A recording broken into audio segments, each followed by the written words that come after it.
Welcome to the world of vectors. A vector is more than just an arrow. It is defined by two key properties. Every vector has a specific direction and a certain magnitude, or length. We can place a vector on a coordinate system to describe it numerically.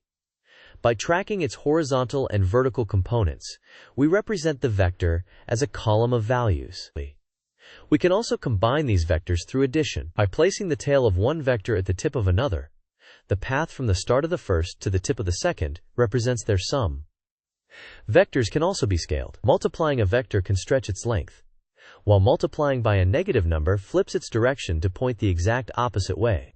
These fundamental operations of scaling and addition make vectors the essential building blocks for exploring the physical world. Welcome to our study of matrices as transformations.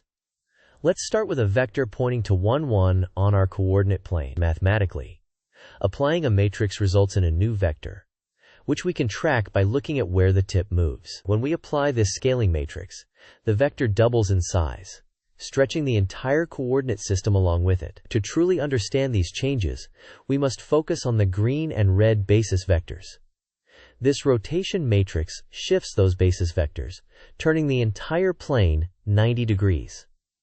We can also transform area, starting with this blue unit square. Applying a shear matrix pulls the grid and morphs the square into a parallelogram. In essence, every matrix represents a linear map, giving us a powerful way to reshape our geometric world. Today we are exploring systems of equations, which we can visualize as the intersection of two lines. Let's plot our first equation, y equals x plus 1, shown in blue. Then, we add a second line for y equals negative 2, x plus 7. Notice the specific point where these lines cross. That intersection at 2, 3 is the solution that satisfies both equations simultaneously. We can also solve this using substitution. Since the first equation tells us y is x plus 1, we replace the y in our second equation with that entire expression. Now, we solve for x by simplifying the equation to 3x plus 1 equals 7, which eventually leads us to x equals 2. To find y, we plug our x value back into the first equation. 2 plus 1 gives us 3, so our complete solution is x equals 2 and y equals 3. Today we explore eigenvalues and eigenvectors, starting with a standard coordinate grid.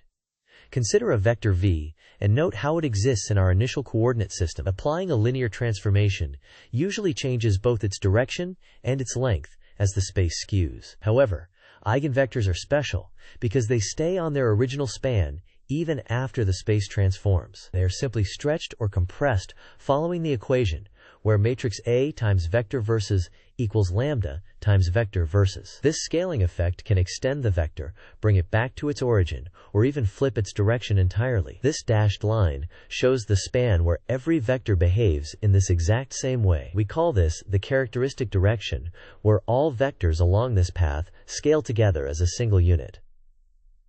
Finally, think of lambda as the scaling factor of the transformation. As a vector passes through the system, it maintains its orientation, while its magnitude is multiplied by this specific value.